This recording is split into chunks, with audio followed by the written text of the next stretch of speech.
ಭೂಷಾರತ್ನಂ ಭುವನವಲಯಸ್ಯಾಖಿರಾಶ್ಚರ್ಯರತ್ನಂ ಲೀಲಾರತ್ನಂ ಜಲವಿದುಹಿತುರ್ದೇವತಾ ಮೌಳಿರತ್ನಂ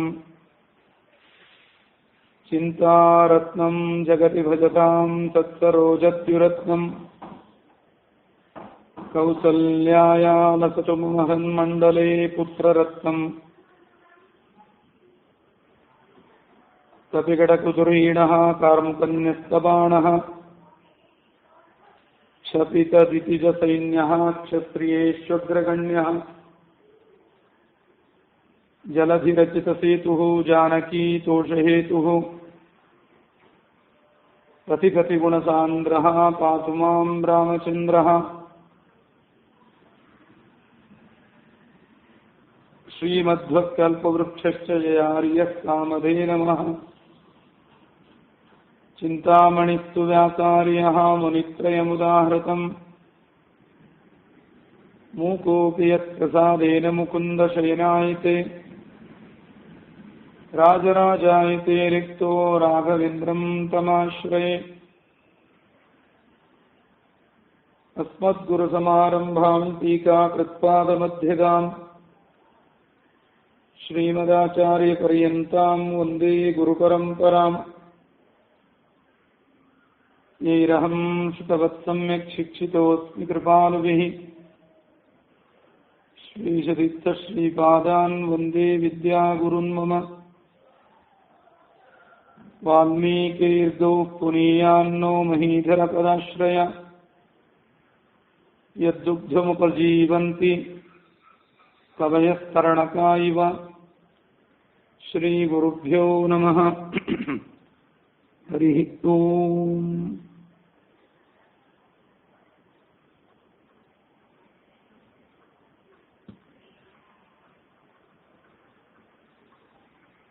ರಾಯರ ಈ ಪ್ರಶಾಂತವಾದ ಸನ್ನಿಧಾನದಲ್ಲಿ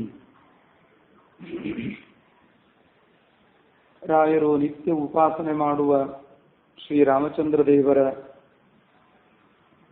ಮಹಿಮೆಯನ್ನು ವರ್ಣಿಸುವ ರಾಮಾಯಣ ಪ್ರವಚನ ಇಲ್ಲಿ ಪ್ರಾರಂಭ ಆಗಿದೆ. ವಿಜಯದಶಮಿಯಿಂದ ನಿತ್ಯ ವಿಸ್ತಾರವಾಗಿ ಆಳವಾಗಿ ಪಾಂಡುರಂಗಾಚಾರ್ಯರು ಪ್ರವಚನ ನಡೆಸುತ್ತಿದ್ದಾರೆ.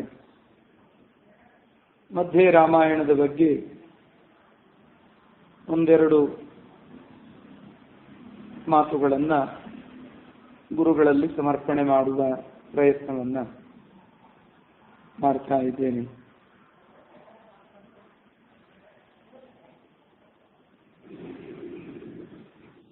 ರಾಮಾಯಣ ಕಥೆಯಾಗಲಿ, ಮಹಾಭಾರತದ ಕಥೆಯಾಗಲಿ, ಇವುಗಳೆಲ್ಲ ಒಂದೊಂದು ಕಾಲಕ್ಕೆ ಮಾತ್ರ ಸಂಬಂಧಿಸಿದ್ದಲ್ಲ, ಎಲ್ಲ ಕಾಲಕ್ಕೂ ಪ್ರಸ್ತುತವಾದದ್ದು, ಎಲ್ಲ ಕಾಲಕ್ಕೂ ಅತ್ಯಂತ ಉಪಯುಕ್ತವಾದದ್ದು. ರಾಮಾಯಣವೇ ಹೇಳುವಂತೆ ಯಾವ ಸ್ಥಾಸ್ಯಂತಿ ಗಿರಯಃ ಸರಿತಶ್ಚ ಮಹೀತಲೆ ತಾವದ್ ರಾಮಾಯಣ ಕಥಾ ಲೋಕೇಶು ಪ್ರಚಲಿಷ್ಯತಿ ಅಂತ ಭೂಮಿಯಲ್ಲಿ ಎಲ್ಲಿಯವರೆಗೆ ನದಿ ಪರ್ವತಗಳಿದೆ, ಆಕಾಶದಲ್ಲಿ ಎಲ್ಲಿಯವರೆಗೆ ಸೂರ್ಯಚಂದ್ರರಿರುತ್ತಾರೆ, ಅಲ್ಲಿಯ ತನಕವೂ ರಾಮಾಯಣ ಕಥೆ ನಡೀತಾನೇ ಇರ್ತದೆ. ರಾಮಾಯಣ ಕಥೆಗೆ ಬೆಲೆ ಇರ್ತದೆ. ರಾಮಾಯಣ ಅಲ್ಲಿಯವರೆಗೂ ಅತ್ಯಂತ ಪ್ರಸ್ತುತವಾಗಿಯೇ ಇರುತ್ತದೆ.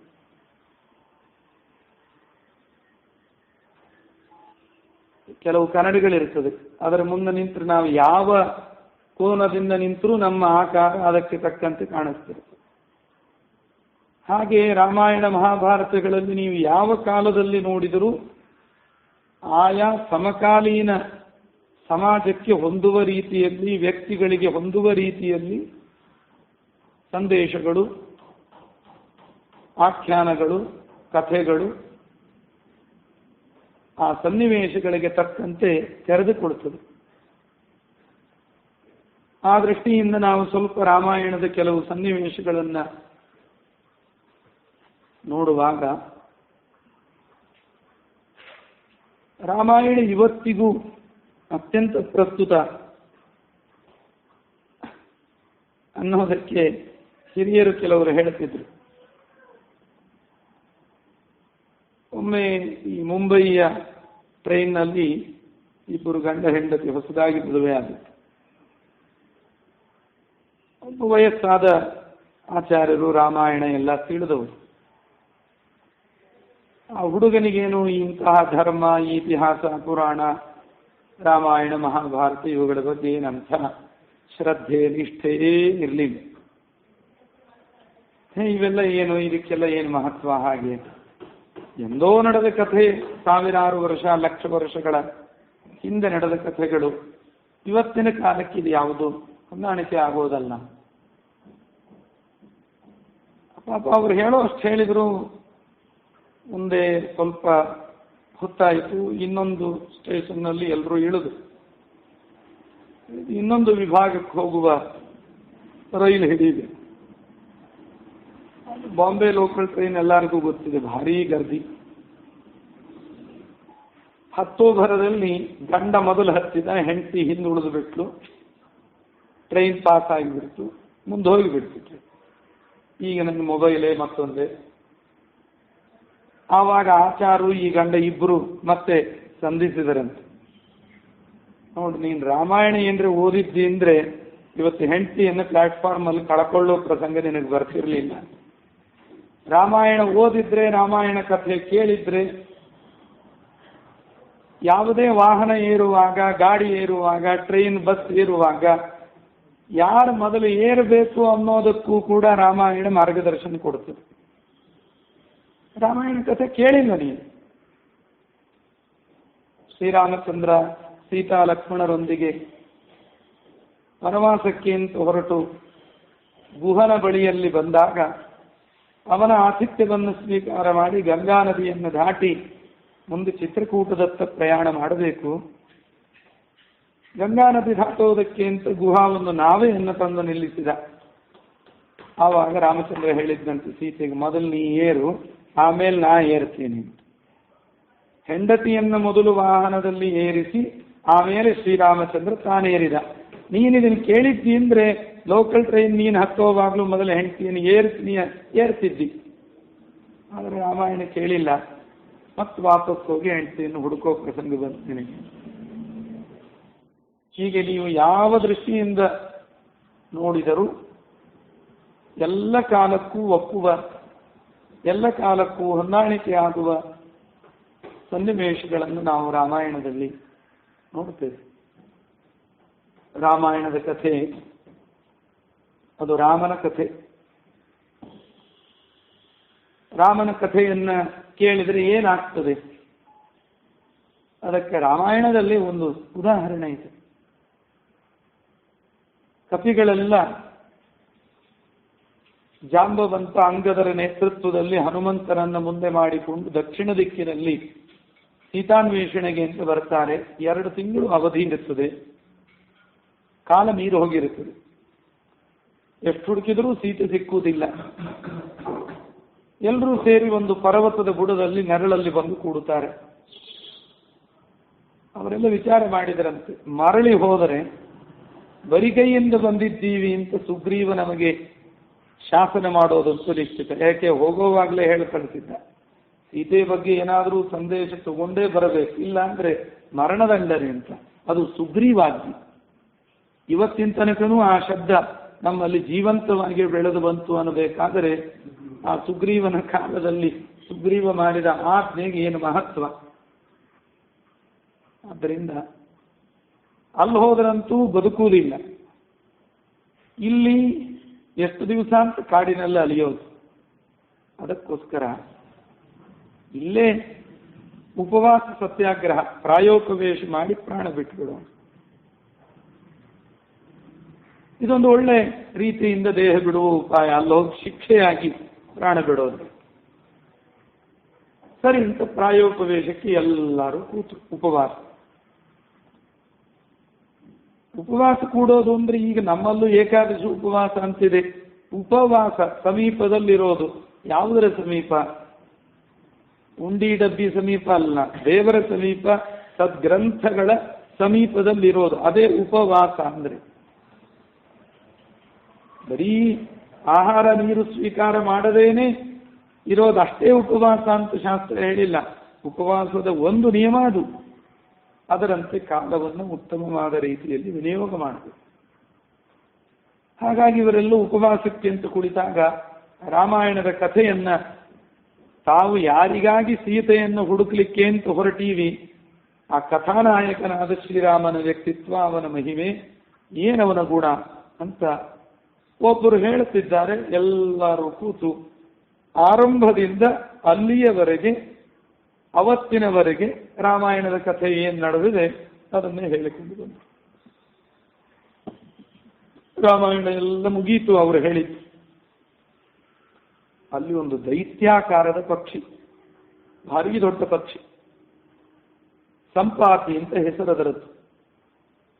ಜಟಾಯು ಮತ್ತು ಸಂಪಾತಿ ಇವರಿಬ್ಬರು ಸಹೋದರರು.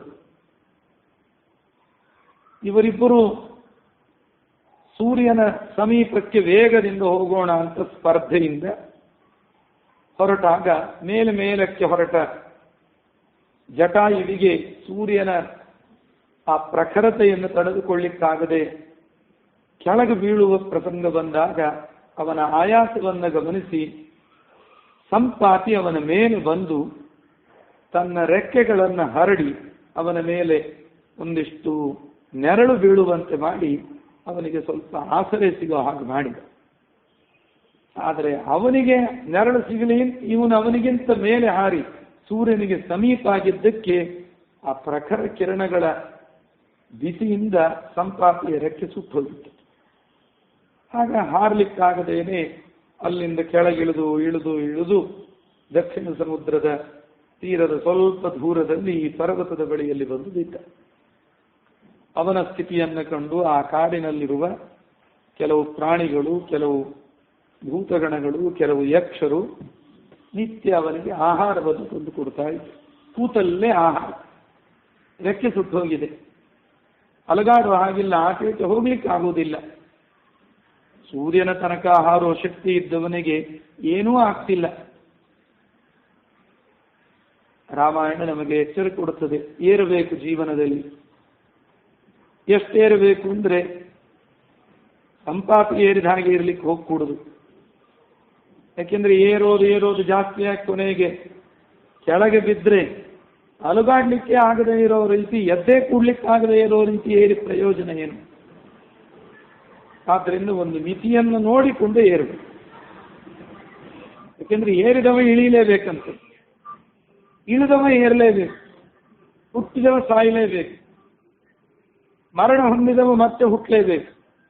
ಇವುಗಳೆಲ್ಲ ಪ್ರಕೃತಿಯ ಒಂದು ಸ್ವಾಭಾವಿಕವಾದ ನಿಯಮ ಅಂತ ರಾಮಾಯಣ ಹೇಳ್ತದೆ.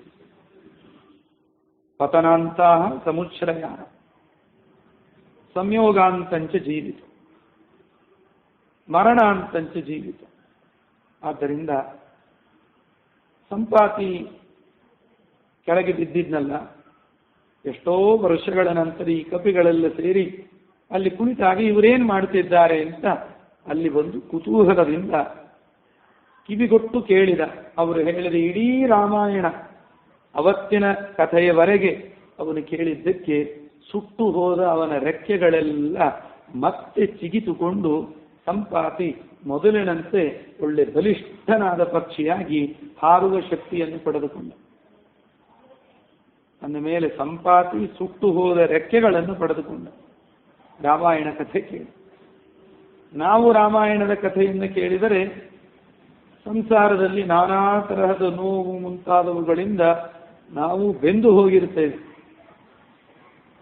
ನಾನಾ ವಿಧವಾದ ರೋಗಗಳು, ನೋವುಗಳು, ದುಃಖಗಳು, ಇವುಗಳಿಂದ ಬೆಂದು ಹೋದ ನಾನಾ ತರಹದ ತಾಪಗಳಿಗೆ ಒಳಗಾದ ನಮ್ಮನ್ನ ಆ ತಾಪದಿಂದ ಮೇಲೆತ್ತಿ ನಮಗೆ ತಂಪೆರೆದು ಮತ್ತೆ ಜೀವನದಲ್ಲಿ ಚಿಗಿತುಕೊಳ್ಳುವ, ಎದ್ದು ನಿಂತುಕೊಳ್ಳುವ ಶಕ್ತಿಯನ್ನ ರಾಮಾಯಣ ನಮಗೆ ತಂದುಕೊಡುತ್ತದೆ. ಆ ದೃಷ್ಟಿಯಿಂದ ಶ್ರದ್ಧೆಯಿಂದ ರಾಮಾಯಣವನ್ನ ಕೇಳಬೇಕು. ರಾಮಾಯಣದ ಪರಿಣಾಮ ಏನು ಅಂದ್ರೆ, ಅಂದಿನಿಂದ ಇಂದಿನ ತನಕ ಎಲ್ಲರೂ ರಾಮರಾಜ್ಯ ಆಗಬೇಕು ನಮ್ಮ ರಾಜ್ಯ ಅಂತ ಕನಸು ಕಟ್ಟಿದರು. ರಾಮರಾಜ್ಯ, ದಶರಥ ರಾಜ್ಯ ಇವುಗಳಿಗೆಲ್ಲ ಬಹಳ ಏನು ವ್ಯತ್ಯಾಸ ಇಲ್ಲ. ದಶರಥನ ರಾಜಕಾರಣದ ನೀತಿಗಳು ಅಲ್ಲಿಯೇ ಸ್ವಲ್ಪ ಬದಲಾವಣೆಗಳನ್ನು ಮಾಡಿ ಉದಾರೀಕರಣವನ್ನು ಮಾಡಿ ರಾಮಚಂದ್ರ ಮತ್ತೊಂದಿಷ್ಟು ನೀತಿಗಳನ್ನು ತನ್ನಲ್ಲಿ ಅಳವಡಿಸಿಕೊಂಡು ರಾಜ್ಯಭಾರದಲ್ಲಿ ರಾಮರಾಜ್ಯ ಅಂತ ಅದಕ್ಕೊಂದು ಹೆಗ್ಗಳಿಕೆ ಅಂದಿನಿಂದ ಇವತ್ತಿನ ತನಕ ಬಂತು. ನಾವೆಲ್ಲ ಅವತ್ತಿನಿಂದ ಇವತ್ತಿನ ತನಕ ನಮ್ಮ ರಾಜ್ಯ ರಾಮರಾಜ್ಯ ಆಗಬೇಕು ಅಂತ ಹೇಳ್ತಾ ಬಂದೀವಿ, ಕನಸು ಕಾಣ್ತಾ ಬಂದೀವಿ. ಏನಾದರೂ ಸಭೆ, ಚುನಾವಣೆ, ಪ್ರಚಾರ ಅದು ಇದು ಆದರೆ ನಮ್ಮ ಪಕ್ಷ ಆರಿಸಿ ಬಂದ್ರೆ ನಾವು ರಾಮರಾಜ್ಯನೇ ಕಟ್ತೀವಿ ಅಂತ ಹೇಳೇ ಬಂದೀವಿ. ಯಾರೂ ಅಪ್ಪಿತಪ್ಪಿ ಇಲ್ಲಿ ತನಕ ರಾಮರಾಜ್ಯ ಅಂದ್ರೆ ಏನು, ರಾಮರಾಜ್ಯದ ಕಾನ್ಸೆಪ್ಟ್ ಏನು, ಅದರ ಬಗ್ಗೆ ಯಾರೂ ವಿಚಾರ ಮಾಡಿಲ್ಲ. ರಾಮಾಯಣ ತೆಗೆದು ನೋಡ್ಲಿಕ್ಕೆ ಹೋಗಲಿಲ್ಲ. ಎಲ್ಲೋ ಅಪರೂಪಕ್ಕೆ ಹಿಂದೆ ಇದ್ದ ಲಾಲ್ ಬಹದ್ದೂರ್ ಶಾಸ್ತ್ರಿಗಳು, ವಲ್ಲಭಾಯ್ ಪಟೇಲ್ರು ಅಂಥವರನ್ನು ಬಿಟ್ಟರೆ ಮುಂದೆ ಬಂದ ರಾಜಕಾರಣದ ಯಾವ ಮುಖಂಡರು ಕೂಡ ರಾಮಾಯಣವನ್ನು ತೆಗೆದು ನೋಡಲಿಲ್ಲ. ರಾಮಾಯಣ ಅದು ಏನು ಚಿಂತನೆ ನಡೆಸಿದೆ, ಯಾಕೆ ರಾಮರಾಜ್ಯ ಅಂತ ಕರೀತಾರೆ, ಏನಾಗಬೇಕು ರಾಮರಾಜ್ಯ ಅಂತಾದರೆ ಯಾರು ನೋಡ್ಲಿಲ್ಲ. ಹಾಗಿದ್ರೆ ರಾಮರಾಜ್ಯ ಅಂದ್ರೆ ಏನು, ರಾಮರಾಜ್ಯದ ಕಾನ್ಸೆಪ್ಟ್ ಏನಿತ್ತು, ಯಾಕೆ ರಾಮಚಂದ್ರನ ಆಡಳಿತ, ದಶರಥನ ಆಡಳಿತ ಅಷ್ಟು ಪ್ರಸಿದ್ಧಿಯನ್ನು ಪಡೆದುಕೊಂಡಿತು. ಇವತ್ತಿನ ತನಕವೂ ತ್ರೇತಾಯುಗೆಯಲ್ಲಿ, ಕಲಿಯುಗೆಯಲ್ಲಿ ಇವತ್ತಿನ ತನಕವೂ ಒಬ್ಬ ಜನಸಾಮಾನ್ಯನ ಬಾಯಲ್ಲೂ ರಾಮರಾಜ್ಯ ರಾಮರಾಜ್ಯ ಅಂತ ರಾಮರಾಜ್ಯದ ಕನಸು ಆ ಶಬ್ದ ಬರ್ತದೆ. ಅಂದ ಮೇಲೆ ಏನಿರಬಹುದು ಆ ರಾಮರಾಜ್ಯದ ಆಡಳಿತ ನೀತಿ ಸೂತ್ರಗಳು. ಅದಕ್ಕೆ ಆರಂಭದಲ್ಲಿಯೇ ದಶರಥ ರಾಜನ ಆಳ್ವಿಕೆಯ ಕ್ರಮವನ್ನ ವಾಲ್ಮೀಕಿ ಮಹರ್ಷಿಗಳು ವರ್ಣನೆ ಮಾಡುವಾಗ ಹೇಳ್ತಾರೆ. ದಶರಥ ರಾಜನಿಗೆ 8 ಜನ ಅಮಾತ್ಯರು, 8 ಜನ ಮಂತ್ರಿಗಳಿದ್ದರು. ಆ 8 ಜನ ಅಮಾತ್ಯರು ಮತ್ತು ಮಂತ್ರಿಗಳು ಸಾಮಾನ್ಯವಾಗಿ ಸಾಮಾನ್ಯ ಸಂಸ್ಕೃತದಲ್ಲಿ ಅಮಾತ್ಯ ಮಂತ್ರಿ ಅನ್ನೋ ಶಬ್ದವನ್ನು ಒಂದೇ ಅರ್ಥದಲ್ಲಿ ಪ್ರಯೋಗ ಮಾಡೋದಿದೆ. ಆದರೆ ಜ್ಞಾನಿಗಳು ಅದರ ವಿಶೇಷವನ್ನು ತಿಳಿಸ್ತಾರೆ. ಅಮಾತ್ಯರು ಅಂದ್ರೆ ಅಮ ಅಂದ್ರೆ ಸಮೀಪದಲ್ಲಿ, ತ್ಯ ಅಂದ್ರೆ ಇರುವುದು, ಯಾವಾಗಲೂ ರಾಜನ ಸಮೀಪದಲ್ಲೇ ಇರುವುದು, ಅವರು ಅಮಾತ್ಯರು. ಅಂಥ 8 ಜನ ಸುಮಂತು ಮುಂತಾದವರೆಲ್ಲ 8 ಜನರು ದಶರಥ ರಾಜನ ಮಂತ್ರಿಮಂಡಲದ ಮಂತ್ರಿಗಳು. ಯಾವಾಗಲೂ ದಶರಥನ ಸಮೀಪದಲ್ಲೇ, ದಶರಥರ ಅರಮನೆಯ ಸುತ್ತಮುತ್ತಲಿನ ವಿಭಾಗದಲ್ಲಿ ಅಲ್ಲಲ್ಲಲ್ಲಿ ದೊಡ್ಡ ದೊಡ್ಡ ಭವನಗಳನ್ನ ಈ ಮಂತ್ರಿಗಳಿಗಾಗಿ, ಈ ಅಮಾತ್ಯರಿಗಾಗಿ ದಶರಥ ರಾಜ ವ್ಯವಸ್ಥೆಯನ್ನು ಮಾಡಿದರು. ಇನ್ನು 8 ಜನ ಮಂತ್ರಿಗಳು ವಸಿಷ್ಠ, ವಾಮದೇವ, ಜಾಬಾಲ, ಕಶ್ಯಪ, ಭರದ್ವಾಜ, ಮಾರ್ಕಂಡೇಯ ಮುಂತಾದ 8 ಜನ ದಶರಥ ರಾಜನಿಗೆ ಮಂತ್ರಿಗಳು. ಇವರು ಯಾರು ಕೋಸಲ ದೇಶದ ರಾಜಧಾನಿಯಾದ ಅಯೋಧ್ಯ ನಗರದಲ್ಲಿದ್ದವರಲ್ಲ. ಈ 8 ಜನ ಮಂತ್ರಿಮಂಡಲದಲ್ಲಿದ್ದ ಮಂತ್ರಿಗಳು ಅಯೋಧ್ಯೆಯಿಂದ ಸ್ವಲ್ಪ ದೂರದಲ್ಲಿ ಎಲ್ಲೆಲ್ಲೋ ಕಾಡಿನಲ್ಲ ಅಲ್ಲಲ್ಲಲ್ಲಿ ಗುಡಿಸಲು ಕಟ್ಟಿಕೊಂಡು ವಾಸ ಮಾಡ್ತಾ ಇದ್ರು. ಮಂತ್ರಿಗಳು ಅಂದ್ರೆ ಏನು? ಮಂತ್ರಿಗುಪ್ತ ಭಾಷಣ. ಯಾವಾಗ ರಹಸ್ಯ ಮಂತ್ರಾಲೋಚನೆಯನ್ನ ಮಾಡುವ ಪ್ರಸಂಗ ಬರ್ತದೆ ಆಗ ರಾಜ ತಾನೇ ಅವರನ್ನ ಬರಮಾಡಿಕೊಳ್ತಾನೆ. ಇಂಥದ್ದೇನೋ ಗಂಭೀರವಾದ ಸಮಸ್ಯೆ ಇದೆ, ಇದಕ್ಕೆ ಪರಿಹಾರಕ್ಕೆ ನೀವಿಲ್ಲಿಗೆ ಬಂದು ನನಗೆ ಸೂಚನೆ ಕೊಡಬೇಕು. ಪ್ರಸಂಗ ಇದ್ರೆ ರಾಜನೇ ಅವರ ತನಕನೂ ಹೋಗ್ಬೋದು. ಎರಡೂ ನಡೆದ್ರು. ಅಂಥ ಅನಿವಾರ್ಯ ಪ್ರಸಂಗ ಇದ್ದಾಗ ಮಾತ್ರ ಅವರಲ್ಲಿ ಬಂದು ಹೋಗುವವರು. ಉಳಿದ ಸಮಯದಲ್ಲಿ ಅರಮನೆಯ ಈ ವೈಭವ, ಅಲ್ಲಿಯ ವೈಭವದ ಭೋಜನ, ವೈಭವದ ಸುಖ ವಿಲಾಸಿ ಜೀವನ ಯಾವುದರ ಕಡೆಗೂ ಆಕರ್ಷಣೆ ಇಲ್ಲದೆ ತಮ್ಮ ತಪಸ್ವಿ ಜೀವನವನ್ನ ನಿರ್ಲಿಪ್ತವಾಗಿ ರಾಜನ ಮುಂದೆ ಏನನ್ನೂ ಕೈವಟ್ಟದೆ, ಯಾವುದಕ್ಕೂ ಆಸೆ ಪಡದೆ ತಮ್ಮ ತಪಸ್ವಿ ಜೀವನ ನಡೆಸಿಕೊಂಡಿರುವ ಒಂದು ವರ್ಗ ಇದು ಮಂತ್ರಿಗಳು, ನಿಸ್ತ್ರೀಗಳು. ಆದ್ರಿಂದಲೇ ಪ್ರಸಂಗ ಬಂದರೆ ರಾಜನಿಗೆ ಮುಖಕ್ಕೆ ಹೊಡೆಯುವಂತೆ ಏನು ನಿಷ್ಠುರವಾದ ನ್ಯಾಯ ಧರ್ಮ ಇದೆ ಅದನ್ನು ಹೇಳೋದಕ್ಕೂ ಹಿಂಜರಿಯುವವರಲ್ಲ. ಏನಾಗಬೇಕಾಗಿದೆ ಅವರಿಗೆ? ನಿಸ್ಪೃಹಸ್ಯ ತೃಣಂ ಜಗತ್.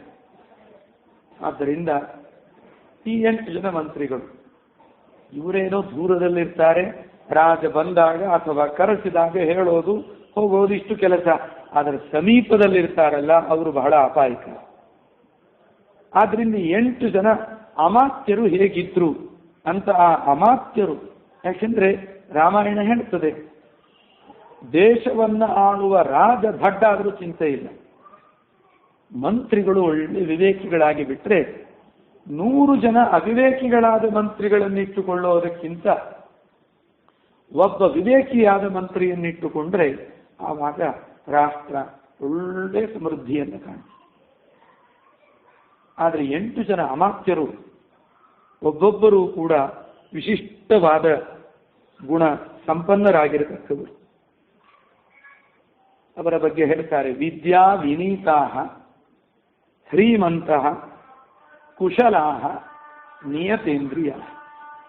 ಒಂದೊಂದು ಶಬ್ದವೂ ಕೂಡ ಆ ಮಂತ್ರಿಗಳ ಆ ಅಮಾತ್ಯರ ವ್ಯಕ್ತಿತ್ವವನ್ನು ಸುಂದರವಾಗಿ ಚಿತ್ರಣ ಮಾಡ್ತದೆ. ವಿದ್ಯಾ ವಿನೀತಾಹ,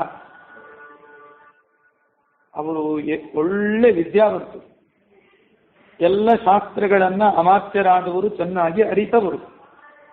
ಆ ವಿದ್ಯೆ ಪಾಕಗೊಂಡಿದೆ ಪಕ್ವಗೊಂಡಿದೆ ಅನ್ನೋದಕ್ಕೆ ಸೂಚನೆಯಂತೆ ಒಳ್ಳೆ ವಿನಯ ಸಂಪನ್ನರು ಕೂಡ. ನಾವು ರಾಜನ ಸಮೀಪ ಇರುವವರು ಅಮಾತ್ಯರು, ನಮಗೆ ಬೇಕಾದ ಅಧಿಕಾರ ಕೈಯಲ್ಲಿದೆ, ರಾಜ ನಾವು ಹೇಳಿದಂತೆ ಕೇಳ್ತಾನೆ ಅಂತ ತಮ್ಮ ಅಧಿಕಾರವನ್ನು ಹೇಗೆ ಬೇಕಾದಂತೆ ದುರುಪಯೋಗ ಪಡಿಸಿಕೊಂಡವರಲ್ಲ, ಅಥವಾ ರಾಜನನ್ನೇ ಒಂದು ದಿನ ಬೀದಿಗೆ ನಿಲ್ಲಿಸುವಂತಹ ಸ್ಥಿತಿಗೆ ಬಂದವರಲ್ಲ. ಪ್ರತಿಯೊಂದು ಮಾತನ್ನು ಈಗಿನ ರಾಜಕಾರಣಿಗಳು ಈಗಿನ ಮಂತ್ರಿಗಳಿಗೂ ಆಗಿನದ್ದಕ್ಕೂ ತುಲನೆ ಮಾಡಿ ನೋಡಿದಾಗ ಯಾಕದು ರಾಮರಾಜ್ಯ ಆಯಿತು, ಯಾಕೆ ಈಗ ಸಾಧ್ಯ ಇಲ್ಲ ಅನ್ನೋದು ನಮಗೆ ಅರ್ಥ ಆಗ್ತದೆ.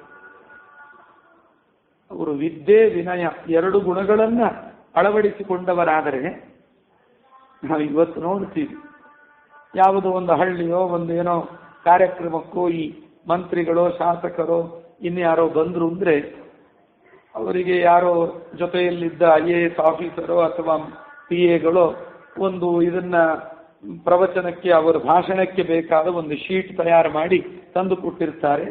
ಅದನ್ನ ಇಟ್ಕೊಂಡು ಮುಂದೆ ಏನು ಹೇಳಬೇಕು ಓದಬೇಕು ಓದ್ತಾರೆ. ಒಮ್ಮೆ ಹೀಗೆ ಆಯ್ತಂತೆ, ಪಾಪ ಅವರಿಗೆ ಗಡಿಬಿಡಿ, ಓದ್ಲಿಕ್ಕೂ ಸರಿಯಾಗಿ ಬರುವುದಿಲ್ಲ. ಯಾಕೆ? ಹೆಚ್ಚು ಕಡಿಮೆ ಅನಕ್ಷರಸ್ಥರೇ ಈಗ ಮೇಲೆ ಕೂಡುವುದು ಬಂದು. ಕಲ್ಯಾಣ ಮಂಟಪದ ಉದ್ಘಾಟನೆ 9 ಗಂಟೆಗೆ, 10 ಗಂಟೆಗೆ ಒಂದು ಸ್ಮಶಾನದ ಉದ್ಘಾಟನೆ ಇತ್ತು. ಕಾರ್ಯಕ್ರಮಗಳ ಒತ್ತಡ ಗಡಿಬಿಡಿಯ ಒಳಗೆ ಅವರು ತಗೊಂಡು ಬಂದ ಶೀಟು ಅದಲು ಬದಲಾಗಿ ಕಲ್ಯಾಣ ಮಂಟಪದ ಉದ್ಘಾಟನೆಯಲ್ಲಿ ಸ್ಮಶಾನದ ಉದ್ಘಾಟನೆ ಭಾಷಣ ಆಗಿಬಿಡ್ತು, ಆ ಸ್ಮಶಾನದ ಉದ್ಘಾಟನೆಯಲ್ಲಿ ಕಲ್ಯಾಣ ಮಂಟಪದ ಭಾಷಣ ಆಗಿಬಿಡ್ತು. ಅಂದ್ರೆ ಇವರ ವಿದ್ಯೆ, ಇವರ ಅಕ್ಷರ, ಇವರ ಒಂದು ದಕ್ಷತೆ ಏನು ಅನ್ನೋದು ಇಲ್ಲಿ ಗೊತ್ತಾಗ್ತದೆ. ಶ್ರೀಮಂತಹ ಬಹಳ ಮುಖ್ಯವಾದ ಮಾತು. ಶ್ರೀ ಅಂದ್ರೆ ನಾಚಿಕೆ.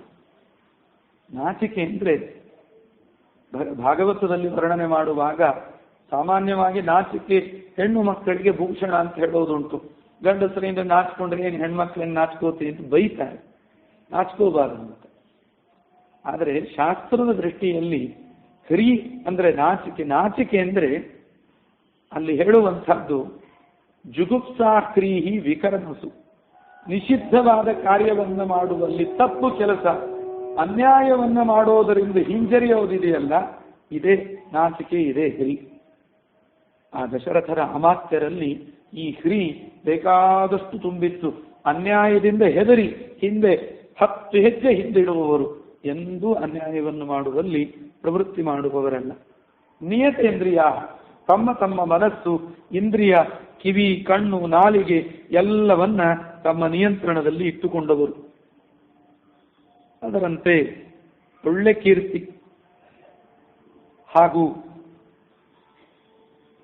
ಎಲ್ಲ ಸದ್ಗುಣಗಳು, ವೈಯಕ್ತಿಕವಾದ ಸದಾಚಾರ, ವೈಯಕ್ತಿಕವಾದ ಅನುಷ್ಠಾನಗಳು, ತಮ್ಮ ಕರ್ತವ್ಯಗಳು ಹೊರಗೆ ಮಾತ್ರ ಅಲ್ಲ ಅಂತರಂಗದಲ್ಲೂ ಎಲ್ಲ ನಿಯಮಗಳನ್ನು ಪಾಲನೆ ಮಾಡಿಕೊಂಡು ಬಂದದ್ದರಿಂದ ಪ್ರತಿಯೊಬ್ಬ ಮಂತ್ರಿಗಳು ಕೂಡ, ಪ್ರತಿಯೊಬ್ಬ ಅಮಾತ್ಯರೂ ಕೂಡ ಒಳ್ಳೆ ಸೂರ್ಯನಂತೆ ಕಂಗೊಳಿಸ್ತಾ ಇದ್ರಂತೆ. ಒಳ್ಳೆ ಗಾಂಭೀರ್ಯ, ತೇಜಸ್ಸು, ಕ್ಷಮಾಗುಣ, ಇದೆಲ್ಲದರ ಜೊತೆಗೆ ಬಹಳ ಮುಖ್ಯವಾದ ಗುಣ ಸ್ಮಿತಪೂರ್ವಾಭಿಭಾಷಣ. ಯಾರೇ ಒಬ್ಬ ಸಾಮಾನ್ಯ ಮಟ್ಟದ ಪ್ರಜೆ ಬಂದರೂ ಕೂಡ ಅವನ ಜೊತೆಗೆ ನಗು ಮೊಗದಿಂದ ಮಾತನಾಡುವುದು. ಬಂದು ಅವನೊಂದು ಅರ್ಧ ಗಂಟೆ ಎಲ್ಲೋ ಮೂಲೆಯಲ್ಲಿ ಕೈ ಮುಕ್ಕೊಂಡು ನಿಂತು ಆಮೇಲೆ ಇವರು ಕರೆದು ಮುಂದೆ ಕೂಡಿಸಿದಾಗ ಅಥವಾ ನಿಲ್ಲಿಸಿದಾಗ ಮಾತಾಡೋದಲ್ಲ. ಅವನು ಎಲ್ಲೋ ಇದ್ರೆ ಅವನನ್ನು ಮೊದಲು ಕರೆದು ತಾವೇ ಮೊದಲು ಅವನ ಜೊತೆಗೆ ಮಾತಾಡೋದು. ಅವ ಬಂದು ಜೀವ ಹುಜೂರ್ ಅಂದು ಎಲ್ಲ ಮಾಡಿದ ಮೇಲೆ ಅಂತ ಅರ್ಧ ಕಣ್ಣು ಸೆಳೆದಾಗ ಮಾಡಿ ಮಾತನಾಡುವ ಕ್ರಮ ಅಲ್ಲ. ಸ್ಮಿತ ಭಾಷಣ ಪೂರ್ವಾಭಿಭಾಷಣ, ಇದು ದಶರಥನ ಅಮಾತ್ಯರ ಗುಣ. ಅದರಂತೆ ಬಹಳ ಮಹತ್ವದ ಮಾತನ್ನ ಹೇಳ್ತಾರೆ. ಕ್ರೋಧಾತ್ ಕಾಮಾರ್ಥ ಹೇತೋರ್ವ ನಬ್ರೂಯುರ್ ಅನೃತಂ ವಚಃ. ಯಾವುದೇ ಸಿಟ್ಟಿಗೆ ಒಳಗಾಗಿ ಅಥವಾ ಯಾವುದೇ ದುರಾಸೆಗೆ ಒಳಗಾಗಿ ಎಂದು ಸುಳ್ಳಾಡ್ತಾ ಇರಲಿಲ್ಲಂತೆ ದಶರಥನ ಅಮಾತ್ಯರು. ಈಗೆಲ್ಲ ನಾವು ನೋಡ್ತೀವಿ, ಮಾತು ದಿನಕ್ಕೊಂದು, ಕ್ಷಣಕ್ಕೊಂದು, ನಿಮಿಷಕ್ಕೊಂದು ಬದಲಾಗ್ತಾ ಇರ್ತದೆ. ಯಾರೇನು ಮಾತಾಡಿದ್ದಾರೆ ಅಂತ ಕೇಳೋರಿಗೆ ಗೊಂದಲ ಆಗುವುದು. ಒಬ್ಬರು ಮಾತಿಗೆ ಅಂಟಿಕೊಳ್ಳುವ ಜಾಯಮಾನವೇ ಇಲ್ಲ.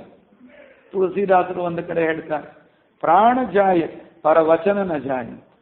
ಸೂರ್ಯವಂಶದ ರಾಜರ ಕ್ರಮ ಏನಿತ್ತು ಅಂದ್ರೆ, ಪ್ರಸಂಗ ಬಂದ್ರೆ ಪ್ರಾಣ ಬಿಟ್ಟುಕೊಳ್ಳಿಕ್ಕೆ ತಯಾರಿದ್ವಿ, ಆದರೆ ಆಡಿದ ಮಾತಿಗೆ ಅಂಟಿಕೊಳ್ಳುವವರೇ ಹೊರತು ಆಡಿದ ಮಾತಿಗೆ ತಪ್ಪುವ ಕ್ರಮ ಇಲ್ಲ, ಸುಳ್ಳಾಡುವ ಕ್ರಮ ಇಲ್ಲ. ಆದ್ದರಿಂದ ಶಿಕ್ಷಿಗೆ ಒಳಗಾಗಿಯೋ ದುರಾಸೆಗೆ ಒಳಗಾಗಿಯೋ ಎಂದು ಸುಳ್ಳಾಡಿದವರಲ್ಲ. ಜೊತೆಯಲ್ಲಿ ತೇಷಾಂ ಅವಿದಿತಂ ಕಿಂಚಿತ್ ಸ್ವೇಷು ನಾಸ್ತಿ ಪರೇಷು. ಈ ಅಮಾತ್ಯರಿಗೆ ತಮ್ಮವರ ವಿಷಯದಲ್ಲಾಗಲಿ ಪರಕೀಯರ ವಿಷಯದಲ್ಲಾಗಲಿ ಯಾರ ವಿಷಯದಲ್ಲೂ ಪರ ರಾಜ್ಯ, ಬೇರೆ ರಾಷ್ಟ್ರ, ಬೇರೆ ದೇಶ, ಅವುಗಳ ಯಾವ ವಿಷಯದ ಬಗ್ಗೆಯೂ ಅವರಿಗಿಂತ ವಿಷಯ ಗೊತ್ತಿಲ್ಲ ಅಂತಿಲ್ಲ. ಪ್ರತಿಯೊಂದು ದಿನನಿತ್ಯ ಅವರಿಗೆ ಬಿಸಿ ಬಿಸಿಯಾದ ವರದಿ, ಎಲ್ಲ ಫ್ರೆಶ್ ಆದ ನ್ಯೂಸು, ಎಲ್ಲೇನು ನಡೀತಾ ಇದೆ ಅಂತ ಎಲ್ಲವನ್ನ ಚೆನ್ನಾಗಿ ಅವರು ತಿಳಿದುಕೊಂಡವರು. ಅದೇ ರೀತಿಯಲ್ಲಿ ಅವರ ಮತ್ತೊಂದು ಗುಣವನ್ನು ಹೇಳ್ತಾರೆ. ಪ್ರಾಪ್ತ ಕಾಲಂ ಯಥಾದಂಡಂ ಧಾರಯೇಯು ಸುತೇಶ್ವತಿ. ತಪ್ಪು ಮಾಡಿದವರಿಗೆ ಶಿಕ್ಷೆ ಕೊಡಬೇಕು, ದಂಡನೆ. ಆದರೆ ತಪ್ಪು ಮಾಡಿದ ವ್ಯಕ್ತಿ ಯಾರೋ ಸಾಮಾನ್ಯ ನಗಣ್ಯನಾದ ವ್ಯಕ್ತಿ ಅಂತಾದ್ರೆ ಬೇಕಾದ ದಂಡ ಆಗಿಬಿಡುತ್ತದೆ. ಅದು ಯಾರೋ ನಮ್ಮ ಮಂತ್ರಿಮಂಡಲದಲ್ಲಿ ರಾಜಕಾರಣಿಗಳಲ್ಲಿ ಇದರಲ್ಲೇ ಸೇರಿದವನು ಅವನ ಮಗ ಅಂತಾದ್ರೆ ಬಹಳ ವಿಚಾರ ಮಾಡಿ ಅಳದು ಸುರಿದು ನೋಡಿ ಅನಿವಾರ್ಯಾಗಿ ನೂರಾರು ಜನರ ದೃಷ್ಟಿಗೆ ಬಿದ್ದು ಇಡೀ ಪತ್ರಿಕೆಯಲ್ಲಿ ಪ್ರಚಾರ ಆಗಿ ಅದು ಭಾರಿ ದೊಡ್ಡ ಗುಲ್ಲಾಗ್ತದೆ ಅಂತಾದ್ರೆ ಏನೋ ಒಂಚೂರು ಕ್ರಮ ತಗೊಳ್ಳೋದಕ್ಕೆ ಮುಂದಾಗ್ತಾರೆ. ಆದರೆ ದಶರಥನ ಅಮಾತ್ಯ ಮಂಡಲ ಹಾಗಲ್ಲ. ಸುತೇಶ್ವತಿ, ತನ್ನ ಹೊಟ್ಟೆಯಲ್ಲಿ ಹುಟ್ಟಿದ ಮಕ್ಕಳೇ ತಪ್ಪಿ ನಡೆದರೂ ಕೂಡ ಯಾವ ದಾಕ್ಷಿಣ್ಯ ಇಲ್ಲದೆ ನಿರ್ದಾಕ್ಷಿಣ್ಯದಿಂದ ಅವರ ಮೇಲೆ ಕ್ರಮ ಕೈಗೊಳ್ಳುವಂತಹ ಒಂದು ಪ್ರವೃತ್ತಿ ಆ ದಶರಥನ ಅಮಾತ್ಯರಲ್ಲಿ ಇತ್ತು. ಅದರಂತೆ ದಶರಥನ ಅಮಾತ್ಯರಾದವರು ಎಂದಿಗೂ ತಮ್ಮ ರಾಜ್ಯ ರಾಷ್ಟ್ರದ ಅಭಿವೃದ್ಧಿಗೋಸ್ಕರ ಏನೇನು ಯೋಜನೆಗಳನ್ನು ಹಾಕಿಕೊಳ್ತಾರೆ, ಕೆಲವೆಲ್ಲ ಬೇರೆ ದೇಶದವರಿಗೆ ಗೊತ್ತಾಗಬಾರದು ಅಂತ ಮಾಡಿಕೊಳ್ಳುವ ಯೋಜನೆಗಳಿರ್ತದೆ, ಒಪ್ಪಂದಗಳಿರ್ತದೆ. ಆದರೆ ಈಗೆಲ್ಲ ಏನು ಯೋಜನೆ ಇರಲಿ, ಸೇನೆಯ ರಹಸ್ಯ ಇರಲಿ, ಕೋಶದ ರಹಸ್ಯ ಇರಲಿ, ಪ್ರತಿಯೊಂದು ಕೂಡ ಬೇರೆ ರಾಷ್ಟ್ರಗಳವರಿಗೆ ಮಾರಿಕೊಳ್ಳುವ ಪ್ರವೃತ್ತಿ ಇವತ್ತು ಸೇನಾ ಮುಖಂಡರಲ್ಲಿ, ರಾಜಕಾರಣಿಗಳಲ್ಲಿ ನಾವು ಕಾಣ್ತೀವಿ. ಆದರೆ ದಶರಥನ ಅಮಾತ್ಯ ಮಂಡಲದಲ್ಲಿ ಎಂದೂ ಒಬ್ಬನಲ್ಲೂ ಈ ದೋಷ ಇರಲಿ. ಏನೇನು ಯೋಜನೆಗಳನ್ನು ಮಾಡುತ್ತಾನೆ ದಶರಥ ರಾಜ, ಪ್ರಜೆಗಳ ಅಭಿವೃದ್ಧಿಗಾಗಿ, ರಾಷ್ಟ್ರದ ಅಭಿವೃದ್ಧಿಗಾಗಿ ಆ ಎಲ್ಲ ಯೋಜನೆ ಪೂರ್ಣಗೊಂಡು ಜನರಿಗೆ ಆ ಯೋಜನೆಯ ಲಾಭವನ್ನ ಸಮರ್ಪಣೆ ಮಾಡೋ ಕಾಲ ಬಂದಾಗಲೇನೆ ಗೊತ್ತಾಗಿರಬೇಕು ನಮ್ಮ ರಾಜರು ಇಂಥ ಯೋಜನೆಯನ್ನ ಕೈಗೆತ್ತಿಕೊಂಡಿದ್ರು ಅಂತ.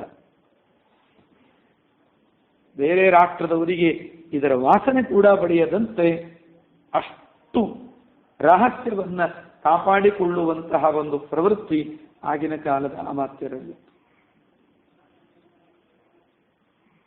ನಾವು ಭಾಗವತದಲ್ಲಿ ನೋಡ್ತೀವಿ,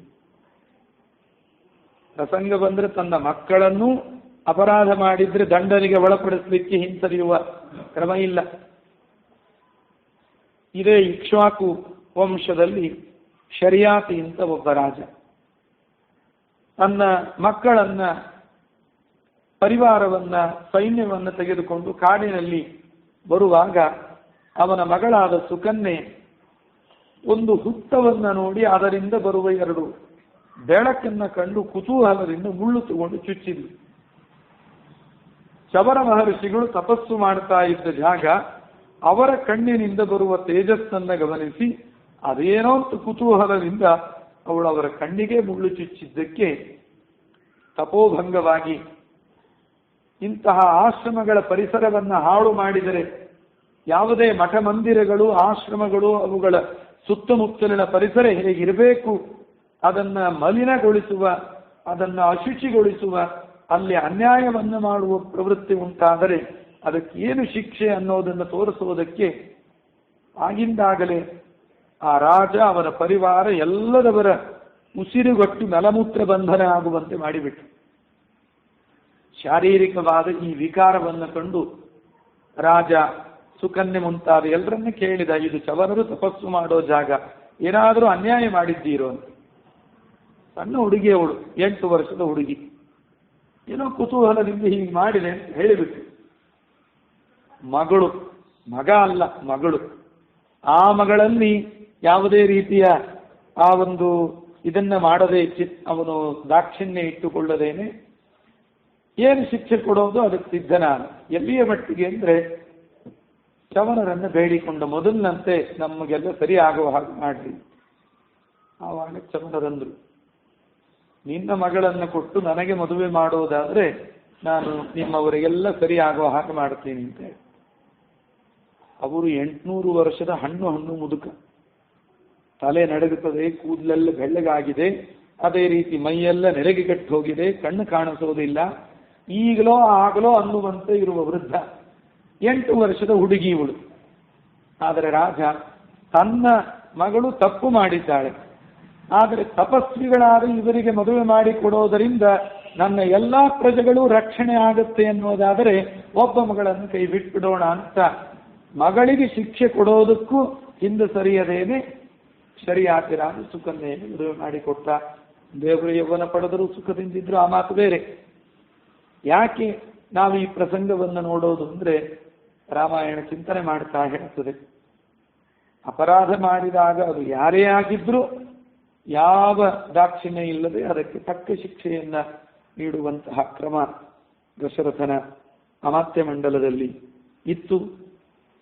ಅದು ಇವತ್ತು ನಾವು ನೋಡ್ತೀವಿ, ಯಾವ್ಯಾವುದೋ ದೊಡ್ಡ ದೊಡ್ಡ ಉಗ್ರವಾದಿಗಳು ಅವರಿವರನ್ನ ಬಿಡೋದಕ್ಕೋಸ್ಕರ ಇನ್ನೇನೇನೋ ಯಾರನ್ನೋ ಒತ್ತೆ ಇಡುವಂತಹ, ಇನ್ನೇನನ್ನೋ ಮಾಡುವ, ಯಾರನ್ನೋ ಮಂತ್ರಿಗಳನ್ನೋ ಮಂತ್ರಿ ಮಕ್ಕಳನ್ನೋ ಹಿಡಿದಿಟ್ಟಿದ್ದಾರೆ ಅಂತ ಆ ಒಬ್ಬರನ್ನು ಬಿಡಿಸೋದಕ್ಕೆ 100 ಜನ ಉಗ್ರವಾದಿಗಳನ್ನು ಬಿಡುವ ಒಂದು ಸ್ವಾರ್ಥ ಪ್ರವೃತ್ತಿಯನ್ನ ಇವತ್ತು ನಾವು ಕಾಣ್ತೀವಿ. ಆದ್ದರಿಂದ ಈ ಎಲ್ಲ ಸದ್ಗುಣಗಳನ್ನ ತಮ್ಮಲ್ಲಿ ಮೇಳವಿಸಿಕೊಂಡ ಜೊತೆಯಲ್ಲಿ ಎಂದಿಗೂ ಅನ್ಯಾಯದ ಸಂಪಾದನೆಯನ್ನ ಇಷ್ಟಪಡದೇನೆ ನ್ಯಾಯಯುತವಾಗಿ ಏನು ತಮಗೆ ರಾಜನಿಂದ ದೊರೆಯುತ್ತದೆ ಅದರಿಂದಲೇ ತಮ್ಮ ಜೀವನವನ್ನು ನಡೆಸುವಂತಹ ಪ್ರವೃತ್ತಿ ಅವನ ಅಮಾತ್ಯರಲ್ಲಿ. ಈಗೆಲ್ಲ ಸೂಟ್ಕೇಸ್ ಹಗರಣ ನೋಡ್ತೀವಿ. ಒಂದೊಂದು ಮಾತು ಕೂಡ ಅವತ್ತಿಗೂ ಇವತ್ತಿಗೂ ತುಲನೆ ಮಾಡಿ ನೋಡ್ತಾ ಹೊರಟ್ರೆ ನಮಗೆ ಸ್ಪಷ್ಟವಾಗಿ ಗೊತ್ತಾಗ್ತದೆ. ನಿಜವಾಗಿ ರಾಮರಾಜ್ಯ ಅಂದ್ರೆ ಏನು, ರಾಮರಾಜ್ಯದ ಕನಸು ಕಾಣುವವರು ಬರೀ ಕನಸು ಕಂಡ್ರೆ ಸಾಲದು. ಮೂಲದಿಂದ ಮೇಲಿನಿಂದ ಕೆಳಗಿನವರೆಗೆ ಪ್ರತಿಯೊಬ್ಬನಲ್ಲೂ ರಾಮಾಯಣ ಚಿತ್ರಣ ಮಾಡಿದ ವಾಲ್ಮೀಕಿಗಳು ಚಿತ್ರಣ ಮಾಡಿದಂತಹ ಗುಣಗಳು ಆ ಉನ್ನತ ಸ್ಥಾನದಲ್ಲಿ ಇರತಕ್ಕವರಲ್ಲಿ ಇದ್ರೆ ಮಾತ್ರ ಅದು ರಾಮರಾಜ್ಯ ಅಂತ ಎನಿಸಿಕೊಳ್ಳಿಕ್ಕೆ ಸಾಧ್ಯವಾಗ್ತದೆ. ಆ ದೃಷ್ಟಿಯಿಂದ ರಾಮಾಯಣ ಎಲ್ಲ ಕಾಲಕ್ಕೂ ಅತ್ಯಂತ ಪ್ರಸ್ತುತವಾದದ್ದು. ರಾಮಾಯಣ ನಮಗೆ ನೀಡುವ ಒಂದೊಂದು ಆದರ್ಶವೂ ಅದ್ಭುತವಾದ. ರಾಮಚಂದ್ರನ ಗುಣಗಳಿರಬಹುದು, ಸೀತಾದೇವಿಯ ಗುಣ ಇರಬಹುದು, ಹನುಮಂತನ ಗುಣಗಳಿರಬಹುದು, ಒಂದೊಂದು ಕೂಡ ಅದ್ಭುತವಾದ. ಒಂದು ಪ್ರಸಂಗದಲ್ಲಿ ಹೇಳ್ತಾರೆ, ರಾಮನ ವ್ಯಕ್ತಿತ್ವ ಹೇಗಿತ್ತು ಅಂದ್ರೆ ಅವನಿಗೆ ತಂದೆ ತಾಯಿ ಮುಂತಾದ ಯಾರೋ ರಕ್ತ ಸಂಬಂಧಿಗಳು ಬಂಧುಗಳು ಮಾತ್ರ ಹಿರಿಯರು ಅಂತಲ್ಲ. ಯಾರು ತನಗಿಂತ ವಯಸ್ಸಿನಲ್ಲಿ ಹಿರಿಯರೋ, ಜ್ಞಾನ ಮುಂತಾದ ಗುಣಗಳಲ್ಲಿ ಹಿರಿಯರೋ ಅವರ ಮುಂದೆ ಅತ್ಯಂತ ವಿನೀತನಾಗಿ ನಡೆದುಕೊಳ್ತಾ ಇದ್ದ.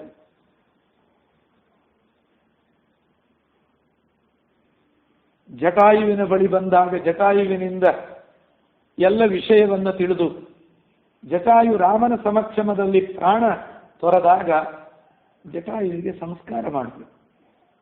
ಅದೊಂದು ಪಕ್ಷಿಗೇನು ಸಂಸ್ಕಾರ. ಆದರೆ ರಾಮಚಂದ್ರ ಹಿಂದೆ ಮುಂದೆ ನೋಡಲಿಲ್ಲ. ಆಗಿಂದಾಗಲೇ ಸಂಸ್ಕಾರವನ್ನ ಅದಕ್ಕೆ ಮಾಡಿದ.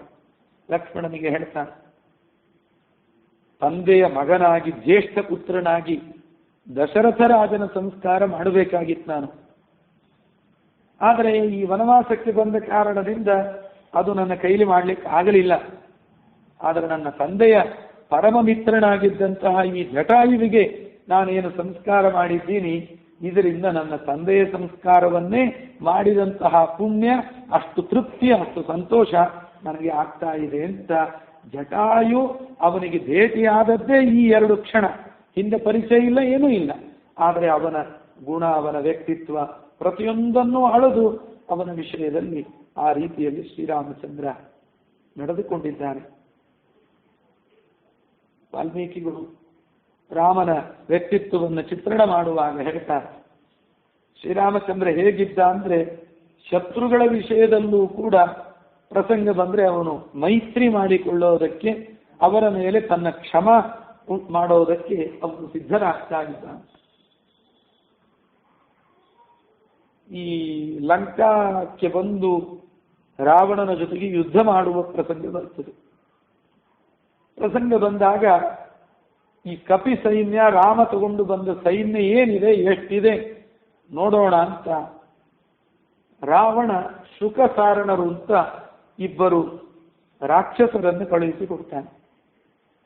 ನೀವು ಹೋಗಿ ಅಲ್ಲಿ ಎಲ್ಲ ಕಪಿ ಸೈನ್ಯ, ಅವರ ಆಯುಧ ಸಿದ್ಧತೆ ಏನೇನಿದೆ ಎಲ್ಲ ಯುದ್ಧದ ವಿಚಾರಗಳನ್ನು ನೀವು ತಿಳಿದುಕೊಂಡು ಬಂದ್ರಿ. ರಾಕ್ಷಸ ರೂಪದಿಂದ ಬಂದ್ರೆ ಸರಳ ಕೈ ಸಿಕ್ಬಿಡ್ತೀವಿ. ಆದ್ರಿಂದ ಅವರು ಕಪಿಗಳ ವೇಷವನ್ನೇ ತಾಳಿಕೊಂಡು ರಾಮಚಂದ್ರನ ಸೈನ್ಯವನ್ನೆಲ್ಲ ನೋಡಿ ಸೈನ್ಯದ ಎಲ್ಲ ಗುಟ್ಟನ್ನು ತಿಳಿದುಕೊಂಡು ಮರಳಿ ಹೋಗುವಾಗ ವಿಭೀಷಣನ ಕೈಗೆ ಸಿಕ್ಕಲಿ. ಯಾಕೆಂದ್ರೆ ವಿಭೀಷಣನಿಗೆ ಯಾರು ಅಸಲಿ ಕಪಿಗಳು, ಯಾರ ನಕಲಿ ಕಪಿಗಳು ಅಂತ ಚೆನ್ನಾಗಿ ಗೊತ್ತಾಗ್ತದೆ. ಇವರನ್ನು ರಾಮಚಂದ್ರನ ಮುಂದೆ ತಂದು ನಿಲ್ಲಿಸಿದ ವಿಭೀಷಣ. ಆವಾಗ ಆ ಶುಕಸಾರಣರನ್ನು ತುಂಬಾ ಗೌರವದಿಂದ ರಾಮಚಂದ್ರ ನಡೆಸಿಕೊಂಡು ಅವರಿಗೆ ಹೇಳ್ತಾನೆ, ನೀವು ಅಲ್ಲಿ ನೋಡಬೇಕಾದದ್ದೆಲ್ಲ ನೋಡಿ ಆಯ್ತಾ, ಅಥವಾ ನೋಡ್ಲಿಕ್ಕೆ ಇನ್ನೇನಾದ್ರೂ ಬಾಕಿ ಇದೆಯಾ? ಬಾಕಿ ಇದ್ರೆ ಹೇಳ್ರಿ, ಒಬ್ಬಿಬ್ರು ಕಪಿಗಳನ್ನ ನಿಮ್ಮ ಜೊತೆ ಕೊಟ್ಟು ನಾನೇ ಕಳಿಸ್ಕೊಡ್ತೀನಿ. ಇನ್ನೇನೇನು ನಿಮಗೆ ನೋಡೋದು ಬಾಕಿ ಉಳಿದಿದೆ ಎಲ್ಲ ನೋಡ್ಕೊಂಡು ಬರ್ರಿ. ಅಷ್ಟು ಮೀರಿ ಬೇಕು ಅಂದ್ರೆ ನನ್ನ ಸೈನ್ಯದ ರಹಸ್ಯವನ್ನು ನಾನೇ ನಿಮಗೊಂದಿಷ್ಟು ಹೇಳ್ತೀನಿ. ಎಲ್ಲ ತಿಳಿದುಕೊಂಡು ನೀವು ರಾಮನಿಗೆ ಹೇಳಬಹುದು, ನಿಮ್ಮನ್ನೇನಿಲ್ಲಿ ಬಂದಿಯಾಗಿ ನಾವು ಇಟ್ಕೊಳ್ಳುವುದಿಲ್ಲ, ನೀವು ಎಲ್ಲ ವಿಷಯ ತಗೊಂಡು ಹೋಗಬಹುದು. ಇದು ರಾಮನ ವ್ಯಕ್ತಿತ್ವ. ಏಕೆಂದ್ರೆ ಸೈನ್ಯದ ರಹಸ್ಯವೋ ಮತ್ತೊಂದೋ ಇನ್ನೊಂದನ್ನೋ ಅವರು ತಿಳಿದುಕೊಂಡು ಮಾಡೋದೇನಿದೆ. ಮರ್ಯಾದಾ ಪುರುಷೋತ್ತಮನಾದ ಸರ್ವಶಕ್ತನಾದ ಶ್ರೀರಾಮಚಂದ್ರನಿಗೆ ಕಪಿಗಳ ಸಹಾಯವೇ ಬೇಕಿಲ್ಲ. ಅಂತಹ ಶತ್ರುಗಳು ಕೈಗೆ ಸಿಕ್ಕಾಗಲೂ ಅವರನ್ನ ಆದರದಿಂದ ಕಾಣುವಂಥದ್ದು.